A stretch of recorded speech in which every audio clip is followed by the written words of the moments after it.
8th standard का 5th lesson start किया था inside the atom. Previous lecture में हम लोगों ने डाल्टन, थॉमसन, रुदरफोर्ड इनके बारे में सीखा था, उन्होंने कैसे डिस्कवरी किया। ओके, अभी नेक्स्ट जो साइंटिस्ट थे उनका नाम है बोहर्स। ओके, तो Bohr's stable orbit atomic model. Okay, अभी क्या कब आए थे? 1913। Okay, in the year 1913 the Danish scientist Niels Bohr explained the stability of atom। Atom का स्टेबिलिटी एक्सप्लेन किया कि एटम स्टेबल रहता है। Okay, by putting forth the stable orbit atomic model। Okay, अभी एटम के अंदर क्या रहते हैं? Orbits. Okay, first orbit, second orbit, वो डिपेंड रहता है कि उसके अंदर कितने इलेक्ट्रॉन है। ओके, उसके हिसाब से उसके अंदर ऑर्बिट्स रहते हैं। ओके, तो ये ऑर्बिट में जो इलेक्ट्रॉन्स रहते हैं, ओके, वो कैसे स्टेबल रहते हैं? कब वो एटम स्टेबल होगा? जब उसके ऑर्बिट के इलेक्ट्रॉन्स कितने होंगे तब वो एटम स्टेबल होगा। इसके बारे में इन्होंने एक्सप्लेन किया। Okay, the important postulates of Bohr's atomic model are as follows. क्या पोस्टुलेट्स हैं? Okay, the first, the electron revolving around the atomic nucleus lie in the concentric circular orbit at certain distance from the nucleus। Okay, तो suppose हम लोग के पास एक atom है, उसके centre में बराबर न्यूक्लियस रहता है। सेंटर में क्या रहता है? न्यूक्लियस, और उसके अराउंड ऑर्बिट्स रहते हैं। क्या रहते हैं? ऑर्बिट्स। ओके, और ये ऑर्बिट्स कैसे रहते हैं? सर्कुलर। कैसे रहते हैं? सर्कुलर। ओके, और ये हर एक ऑर्बिट का दूसरे ऑर्बिट से एक सर्टेन डिस्टेंस रहता है। अभी जो इलेक्ट्रॉन किधर रहते हैं? तो इस ऑर्बिट्स में। ओके, न्यूक्लियस के अराउंड, जो सेंटर में रहता है न्यूक्लियस, उसके अराउंड जो ऑर्बिट है, उस ऑर्बिट में ये इलेक्ट्रॉन्स रहते हैं जो रिवॉल्व होते रहते हैं। ओके, घूमते रहते हैं। Okay, the energy of electron is constant while it is in the particular orbit. हर एक ऑर्बिट में जो इलेक्ट्रॉन रहता है उसका एनर्जी कांस्टेंट रहता है जब तक वो उस ऑर्बिट में रहेगा। ओके, यानी फर्स्ट ऑर्बिट वाले इलेक्ट्रॉन, जितने भी फर्स्ट ऑर्बिट में इलेक्ट्रॉन है, फर्स्ट ऑर्बिट में मैक्सिमम 2 इलेक्ट्रॉन होते हैं। ओके, वो हम लोग आगे जाके सीखेंगे। तो फर्स्ट ऑर्बिट में 2 इलेक्ट्रॉन है, मैक्सिमम 2, एक भी हो सकता है, मैक्सिमम 2 से ज्यादा नहीं होंगे।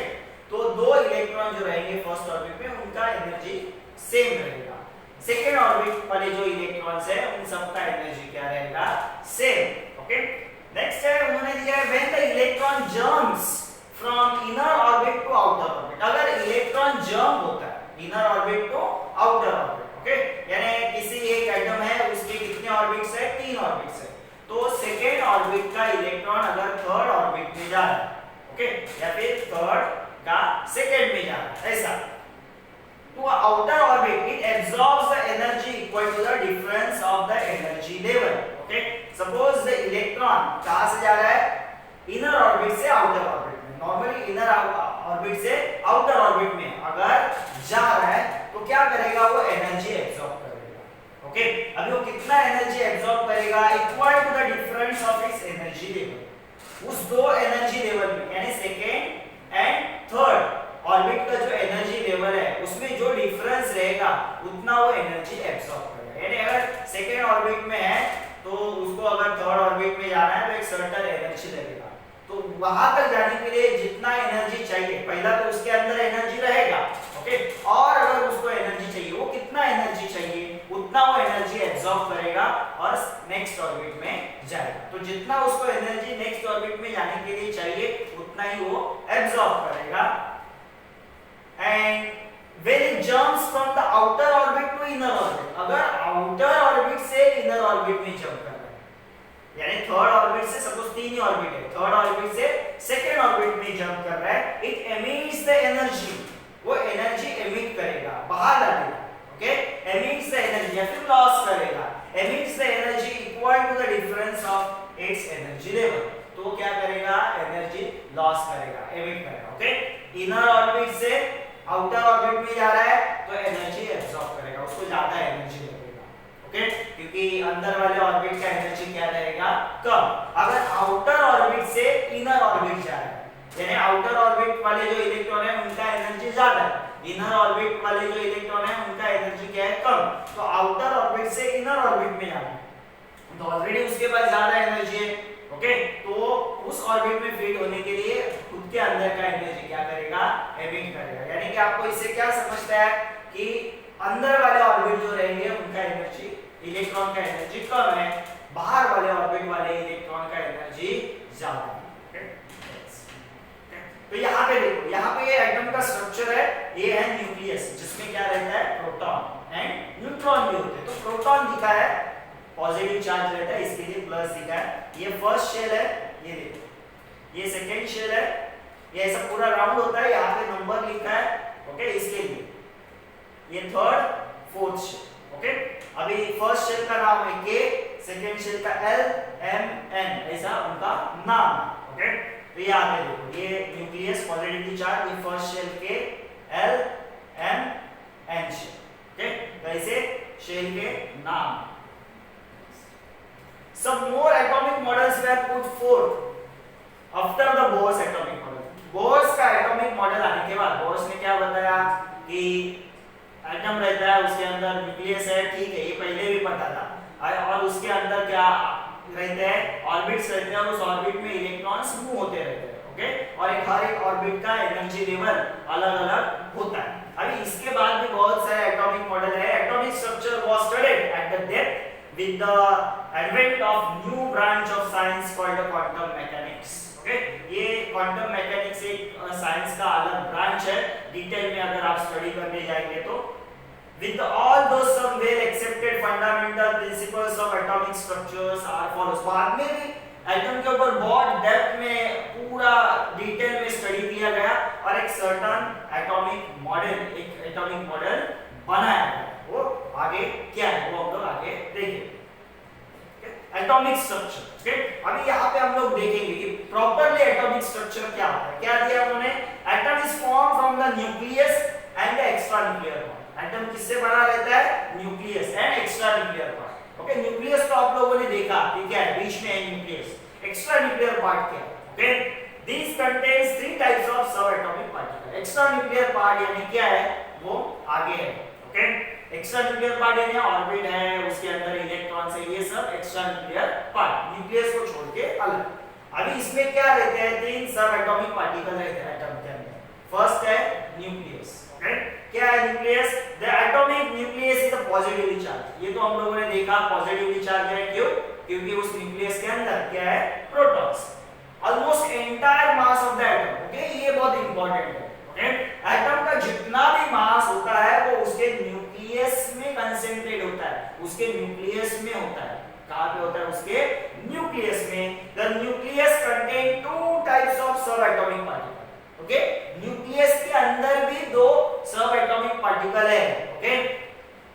To types of subatomic particle together called nucleons, okay. तो ये कभी-कभी आपको फिलअप्स में आता है। न्यूक्लियॉन्स यानी क्या, जो न्यूक्लियस के अंदर है उनको न्यूक्लियॉन्स बोलते हैं, ओके। कौन है न्यूक्लियस के अंदर, प्रोटॉन एंड न्यूट्रॉन। तो ये दो सब एटॉमिक पार्टिकल है जो कहां पे होते हैं, न्यूक्लियस में होते हैं, तो उनको न्यूक्लियॉन्स बोलते हैं। Proton and neutron are the two types of nucleons, okay. तो प्रोटॉन एंड न्यूट्रॉन रहता है कहां पे, न्यूक्लियस में, इसके लिए उनको क्या बोला जाता है, न्यूक्लियॉन्स। नेक्स्ट है हम लोग का, न्यूक्लियस तो हो गया, अभी न्यूक्लियस के अंदर क्या है, proton, okay. Proton is a positively charge, okay. Proton क्या रहता है, positively charge in the atomic nucleus. कहां पे रहता है, एटम के न्यूक्लियस में। इसके लिए देखो, न्यूक्लियस को हमेशा पॉजिटिवली चार्ज से दिखाया जाता है। The positive charge on the nucleus is due to the proton in, okay. तो न्यूक्लियस के ऊपर पॉजिटिव चार्ज क्यों रहता है, न्यूक्लियस में पॉजिटिव चार्ज क्यों रहता है, because of presence of proton, okay. तो आप बोलोगे कि न्यूक्लियस में और भी एक रहता है जिसका नाम है न्यूट्रॉन, ओके। तो उसके ऊपर चार्ज क्या है वो हम लोग आगे जाके सीखेंगे। तो न्यूट्रॉन के ऊपर चार्ज नहीं होगा, वो हम लोग आगे जाके सीखेंगे। यहाँ पे हम लोग देख रहे हैं कि प्रोटॉन के ऊपर कौन सा चार्ज रहता है, पॉजिटिव। तो ये न्यूक्लियस में रहता है, इसके लिए एटम का न्यूक्लियस क्या रहता है, positive. A proton is represented by the symbol P, okay, small p. Each proton carries the positive charge plus 1e, okay. कितना रहता है, पॉजिटिव चार्ज कितना रहता है, plus 1 electron, 1 electron. Okay, 1 electron के ऊपर कितना चार्ज रहता है, यहाँ पे थोड़ा प्रिंटिंग एरर है, तो 1.6 into 10 raised to minus 19, 10 raised to minus 19, okay 1.6 into 10 raised to minus 19, ये minus 19 आगे लिखा गया है, ओके प्रिंटिंग एरर है, तो minus 19, ओके तो एक इलेक्ट्रॉन के ऊपर इतना चार्ज होता है, ओके तो प्रोटॉन के ऊपर इतना पॉजिटिव चार्ज होता है, 1 इलेक्ट्रॉन चार्ज इतना पॉजिटिव चार्ज रहता है।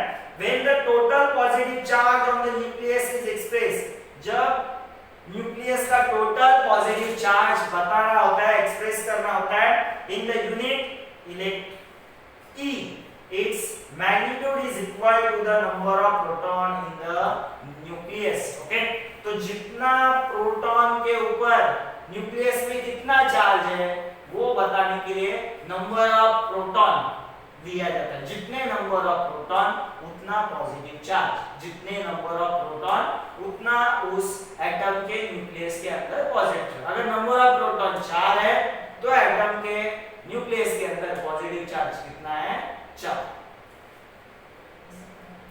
The number of proton in the nucleus of an atom is the atomic number of that element and it's denoted by capital letter Z, okay अभी हम लोगों ने देखा कि न्यूक्लियस में, एटम के न्यूक्लियस के अंदर proton which is a positive charge, और जितने प्रोटॉन उतना ही उसका पॉजिटिव चार्ज रहता है, ओके और ये भी है एटॉमिक नंबर क्या होता है, यानी हर एक एटम का नंबर है 1 2 3 4 5 6 ऐसा नंबर है, ओके उनको सीक्वेंस से अरेंज किया गया, वो आप 10th स्टैंडर्ड में जाके सीखोगे कैसे अरेंज किया, ओके तो हर एक एटम का नंबर रहता है।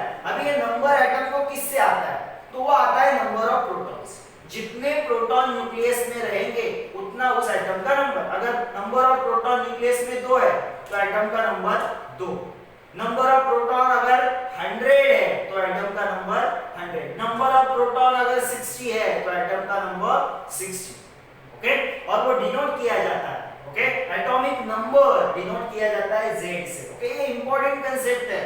एटॉमिक नंबर है number of proton present in the nucleus, okay the mass of one proton is approximately 1 U and 1 Dalton, okay एक प्रोटॉन के ऊपर का मास कितना रहता है, ऑलमोस्ट 1 U, यानी ये डाल्टन, U यानी डाल्टन, 1 डाल्टन। अभी 1 U यानी कितना होता है, तो 1.66 into 10 raised to minus 27, 10 raised to minus 27, okay 10 raised to minus 27 kg, 1 Dalton यानी कितना होता है, 1.66 into 10 raised to minus 27 kg इतना होता है।